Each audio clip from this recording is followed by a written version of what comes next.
Imagine a technology that could have changed the world but never got off the ground. What if Nikola Tesla's boldest idea was simply too early for its time? At the beginning of the 20th century, humanity was just beginning to understand the power of electricity.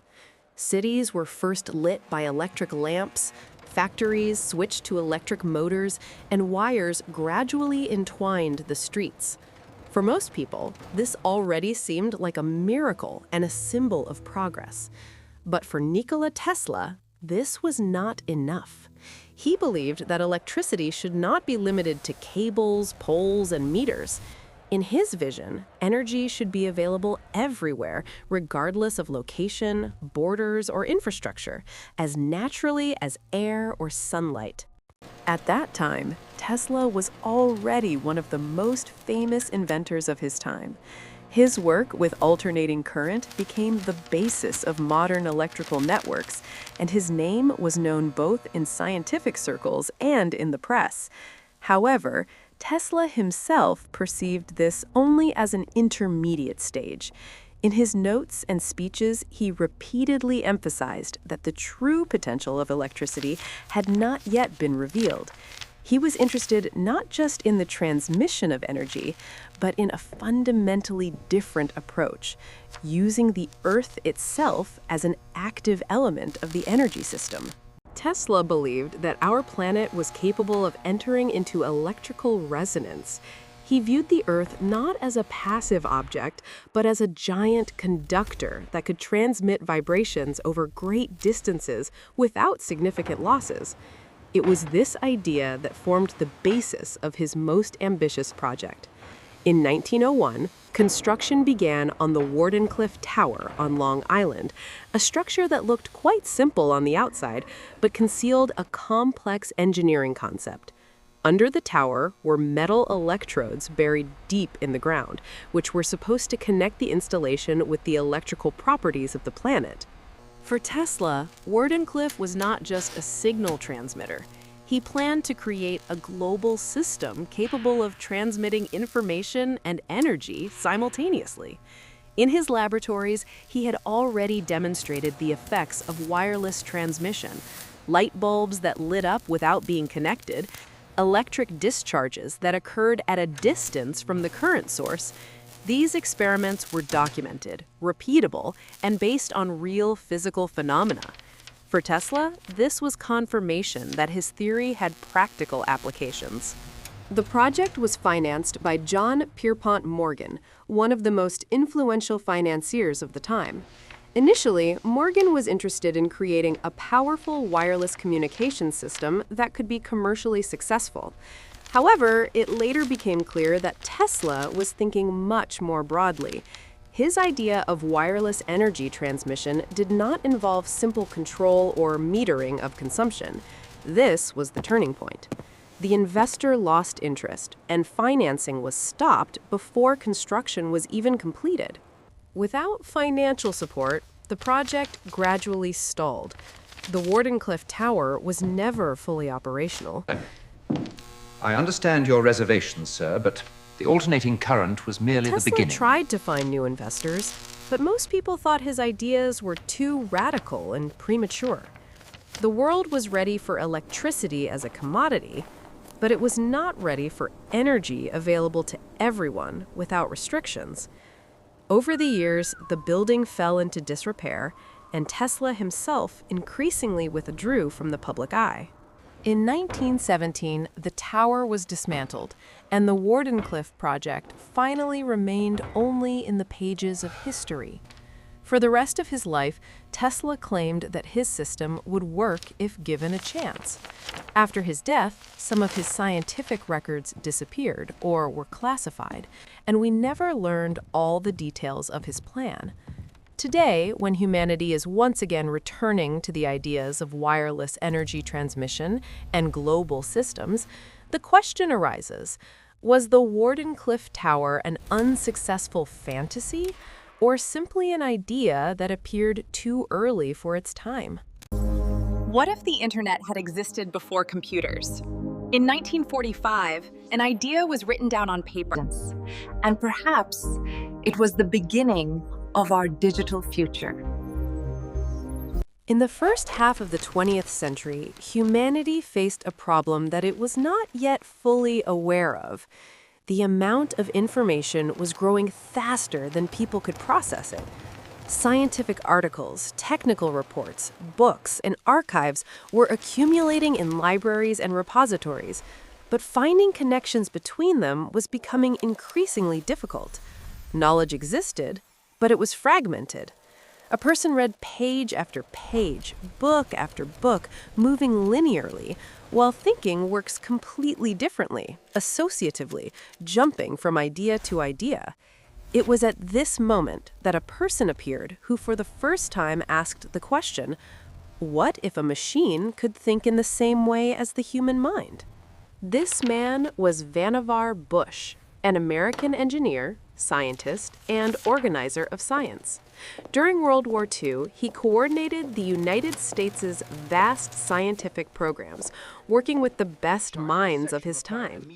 Bush was not a science fiction writer or a writer. He thought practically and systematically. That is why his ideas sounded particularly convincing. Observing the avalanche of scientific data, he came to the conclusion that humanity risks drowning in its own knowledge. The problem was not a lack of information, but an inability to quickly find what it needed and see the hidden connections between facts. In 1945, Vannevar Bush published an essay that would later be called one of the most influential texts of the 20th century. In it, he described a device called MEMEX, short for memory extender. It was not just a data storage machine.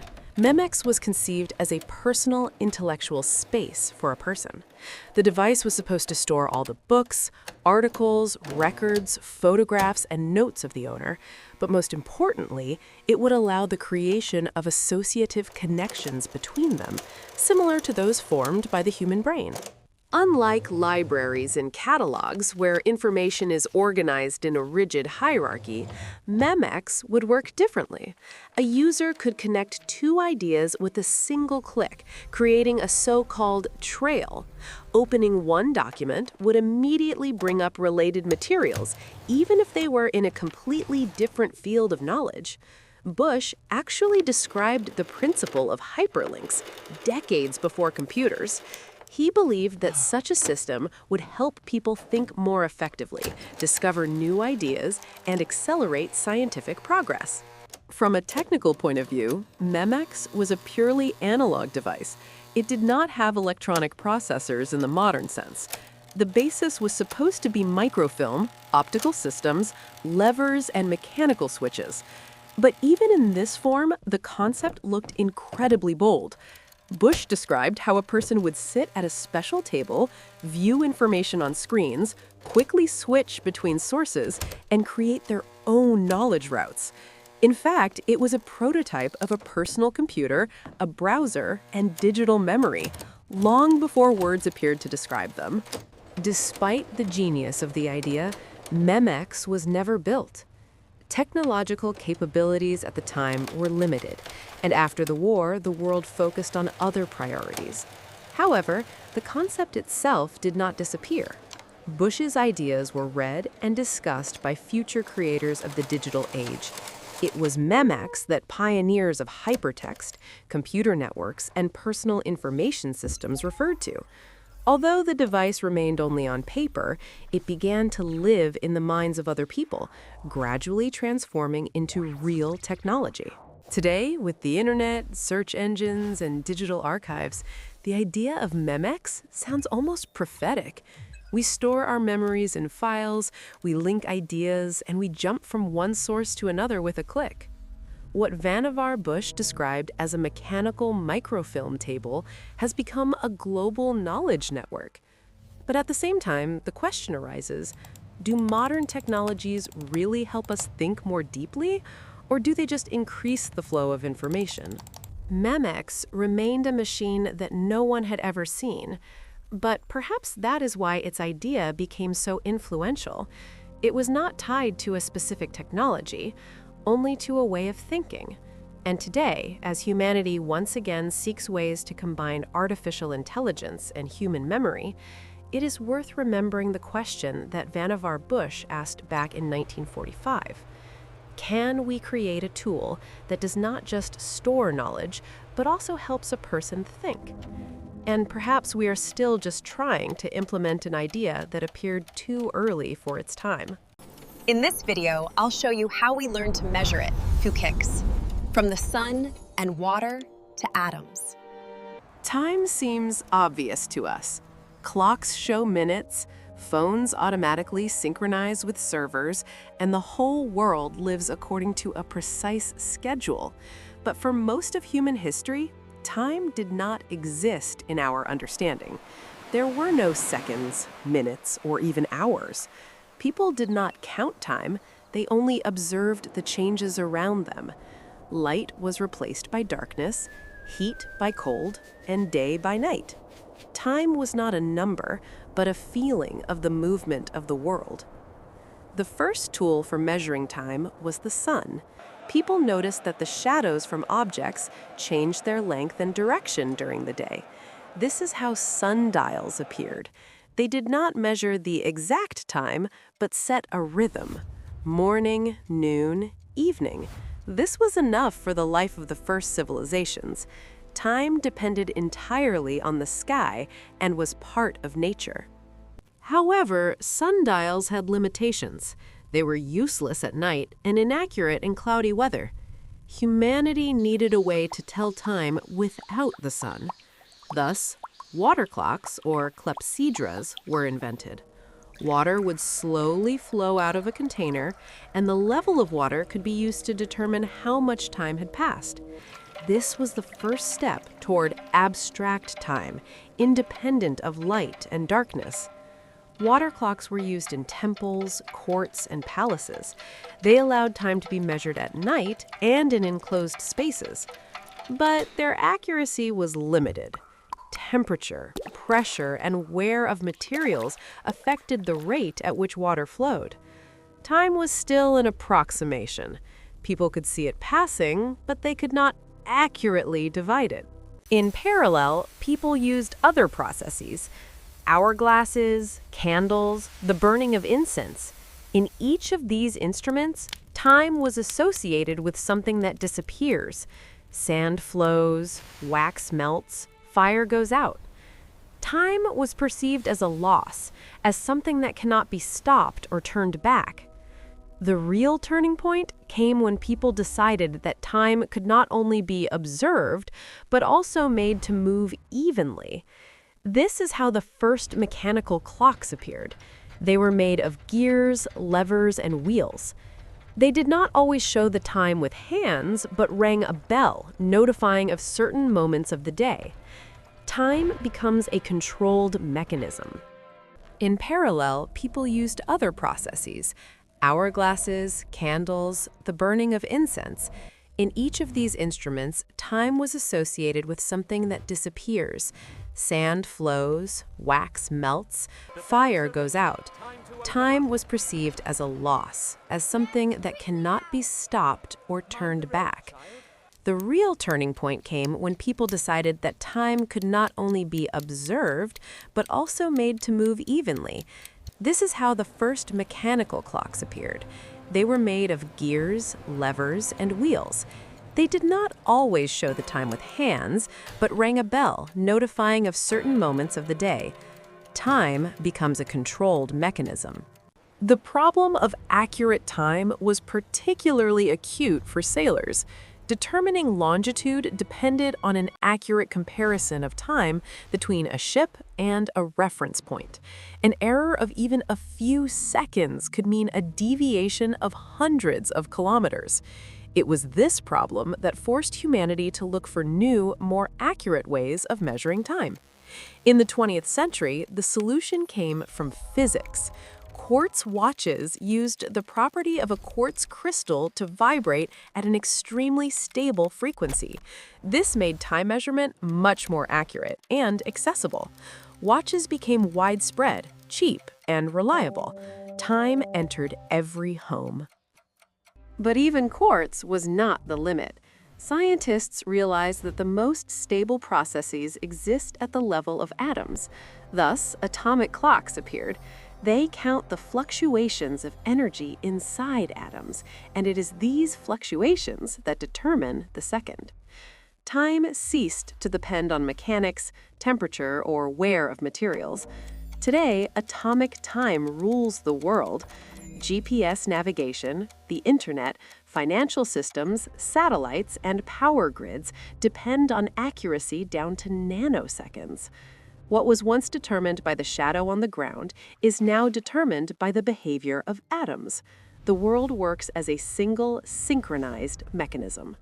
Yet, despite this precision, our perception of time remains human. We feel it drag on or fly.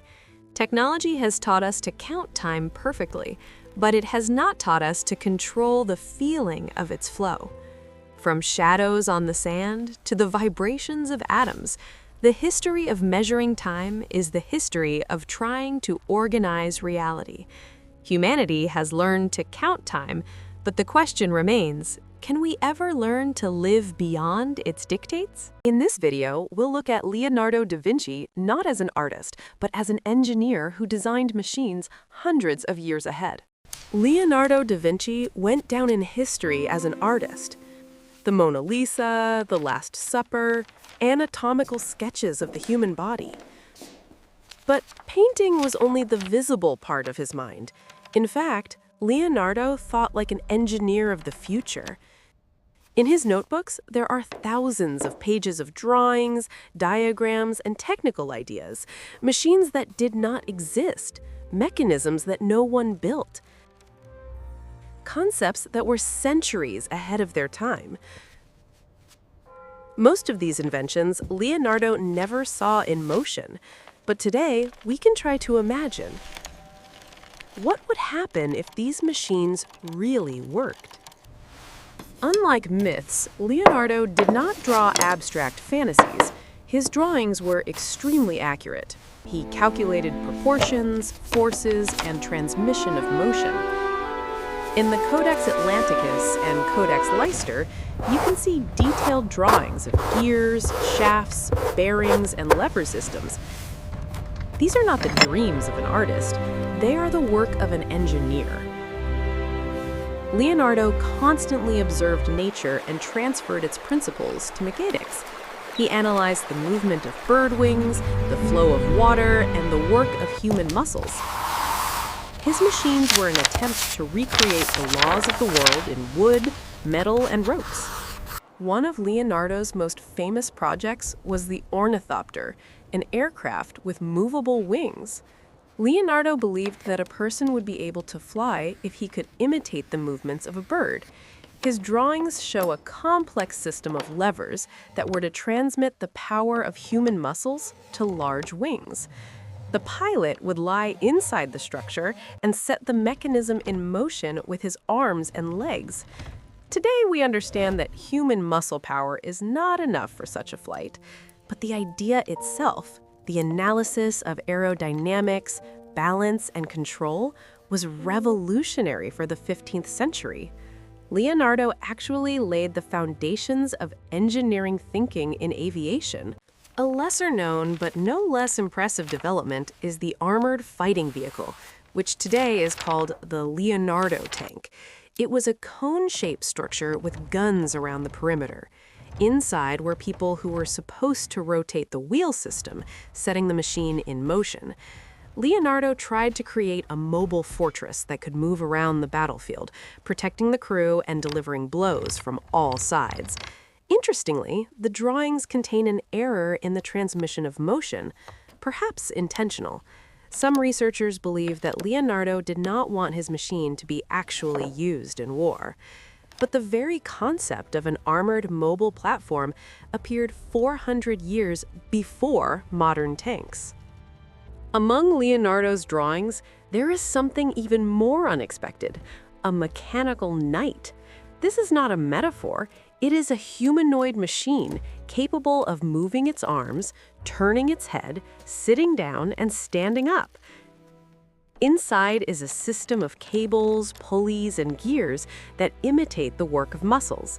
By modern standards, this was a primitive robot, but for the 15th century, it was an incredible idea. Leonardo thought not only about movement, but also about coordination. He tried to understand how complex actions could be decomposed into simple mechanical operations. It is this principle that underlies robotics today. Leonardo's special strength is in the details. He worked out bearings, gears, reducers, and cogwheels in detail. Many of these elements became the standard of mechanics only in the 19th century. Leonardo understood how to reduce friction, how to transmit motion evenly, and how to scale force. His notebooks are not a set of separate ideas, but a holistic system of engineering thinking. He saw the machine as a living organism, where each part has its own function. The main reason is technological limitations. In Leonardo's time, there were no sufficiently strong and light materials. There was no precise metallurgical production, modern-type bearings, or energy sources. Many of his ideas required an industrial base that appeared only centuries later. But this does not make his projects useless. On the contrary, they show how far human thought can go, even when reality is not yet ready to support it. A legacy we are only beginning to understand. Today, engineers and historians are recreating Leonardo's machines from his drawings, and many of them work. Not perfectly, not efficiently, but they work. This means that Leonardo was not mistaken in his principles. He was simply born too early. His machines never saw the light of day in his lifetime, but they became a bridge between the medieval world and modern engineering. Perhaps the most important thing about Leonardo's inventions is not the machines themselves, but the way of thinking. He did not accept the boundaries of his time as final. He asked the question, what if? And it is with such questions that progress begins. Leonardo da Vinci's machines never worked then, but perhaps they were the ones that set the mechanism of the future in motion. Today, I will show how one invention, James Watt's steam engine, turned steam into motion and launched the Industrial Revolution. Until the 18th century, the world was powered by muscle, water, and wind. People worked with their hands, animals pulled loads, mills turned only where there was a river, and ships depended on the weather. Production was slow and tied to a place. If there was no water wheel, there was no factory. Energy existed, but it was limited, unstable, and unpredictable.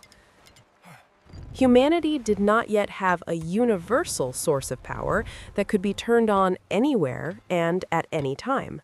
People have long known that heated water turns into steam. They saw how the lids jump on the pots, how the steam bursts out with enormous force. But for a long time, it was perceived only as a household phenomenon and not as a source of energy. The first steam engines appeared even before Watt, but they were inefficient, voracious, and slow. They burned a lot of fuel and provided little benefit. Steam existed, but humanity did not yet know how to control it. James Watt did not invent the steam engine from scratch. His genius lay elsewhere. He saw the main problem. In old engines, the cylinder was constantly heating and cooling. This meant a loss of energy with each cycle. Watt realized that if you separate the heating and cooling processes, the engine would become much more efficient. This led to the key solution, a separate condenser. It seemed like a small thing, but it changed everything. The principle of operation of Watt's engine was surprisingly logical. Water is heated, steam is formed. The steam enters the cylinder and creates pressure. This pressure pushes the piston. When the steam cools and condenses, the pressure drops and the piston moves back. This is a reciprocating motion. For the first time in history, man made steam work rhythmically, predictably, and continuously. Time and motion merged in one mechanism. But the piston moved back and forth, and factories needed rotation. Here, Watt made another breakthrough. A system of connecting rods, rockers, and flywheels converted the linear motion of the piston into rotational motion. The wheel began to spin evenly. The rotation was transmitted by shafts and belts to dozens of machines simultaneously. A single steam engine could power an entire building. This was the moment when energy ceased to be local and became scalable. When an electric current passes through a material, it encounters resistance. This resistance slows down the movement of electrons. The deceleration is converted into heat. If the material is thin and has sufficient resistance, it heats up so much that it begins to emit light. This phenomenon is called incandescence. But there is a balance here. Too little resistance, there is no light. Too much, the material is destroyed. Edison's task was to find... Edison did not look for the ideal material theoretically. He acted differently. He sorted through everything that existed.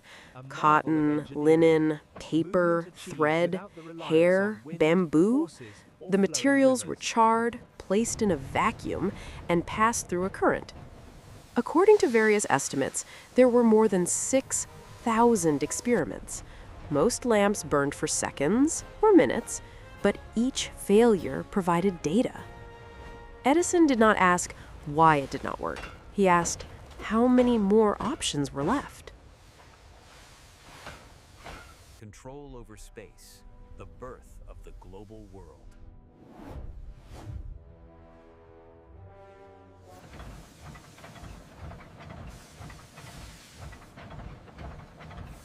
The key was the combination of two solutions, a carbon filament, and almost complete vacuum inside the lamp. Without oxygen, the filament did not burn, but only glowed. One of the lamps worked for over 40 hours. This was the moment when light ceased to be an experiment and became a device.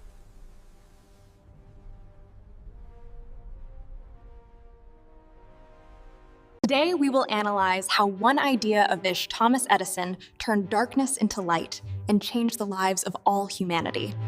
Until the end of the 19th century, darkness was a real limit for man. When the sun went down, the world literally slowed down. Work stopped, cities plunged into semi-darkness, and life went into a mode of waiting for the morning. The main sources of light were candles, oil lamps, and gas lanterns. They gave a dim, unstable light. Constantly smoked, quickly went out, and were dangerous. Fires in cities occurred regularly, and night often meant risk, not only because of the darkness, but also because of the very method of lighting. Light was expensive. Many families saved it literally by the minute. Only those who had money or access to gas networks could read, work, or study in the evening. Darkness determined the rhythm of life. It decided when people worked, when they rested, and when the city turned off. Humanity lacked more than just a brighter lamp. He lacked reliable, safe, and controllable light that could be turned on at any time. Electricity was not Edison's discovery. Scientists had long observed electrical phenomena, sparks, discharges, experiments with batteries and generators. It was clear that electric current carries enormous energy. The problem was different. Electricity behaved chaotically. It appeared abruptly, acted briefly, and disappeared. It could be seen as a flash, but not as a stable source of light. When current was passed through a wire, it either passed too easily and nothing happened, or heated the material so much that it instantly burned. Light appeared for a second and disappeared. People already knew how to create electricity, but they did not yet know how to control its behavior. The question was, how to make electric current not just flash, but shine stably, for a long time and safely. This is where Thomas Edison comes in. He wasn't the first to work on electric light. Before him, there were dozens of prototype lamps, but they all had one problem in common. They were unsuitable for real life. Edison looked at the situation differently. He understood. The point is not that the lamp should shine. The point is that it should be able to work for hours, be cheap, and be suitable for mass use. He was not interested in the experiment, but in the system. When an electric current passes through a material, it encounters resistance. This resistance slows down the movement of electrons. The deceleration is converted into heat. If the material is thin and has sufficient resistance, it heats up so much that it begins to emit light. This phenomenon is called incandescence. But there is a balance here. Too little resistance, there is no light. Too much, the material is destroyed. Edison's task was to find a material that would withstand the temperature and would glow for a long time. Edison did not look for the ideal material theoretically. He acted differently. He sorted through everything that existed: cotton, linen, paper, thread, hair, bamboo. The materials were charred, placed in a vacuum, and passed through a current. According to various estimates, there were more than 6,000 experiments. Most lamps burned for seconds or minutes, but each failure provided data. Edison did not ask why it did not work. He asked how many more options were left. The key was the combination of two solutions: a carbon filament, an almost complete vacuum inside the lamp. Without oxygen, the filament did not burn, but only glowed. One of the lamps worked for over 40 hours. This was the moment when light ceased to be an experiment and became a device. Edison understood the main thing. A lamp without an electrical network is useless. A candle does not need infrastructure. Electric light does. Therefore, he creates a whole system: generators, wires, switches, fuses, bulbs, voltage standards. Light, for the first time, became the push of a button. When electric lights appeared on the streets, the city stopped turning off. Shops were open longer. Factories were more efficient. People began to live after sunset. Night was no longer a limit. The electric light bulb extended the working day, transformed education, boosted the economy, made cities safer. It was not just an invention, it was a new phase of civilization. Thanks for watching this video, Pauthers. And if you like these stories about great inventions, subscribe to the channel.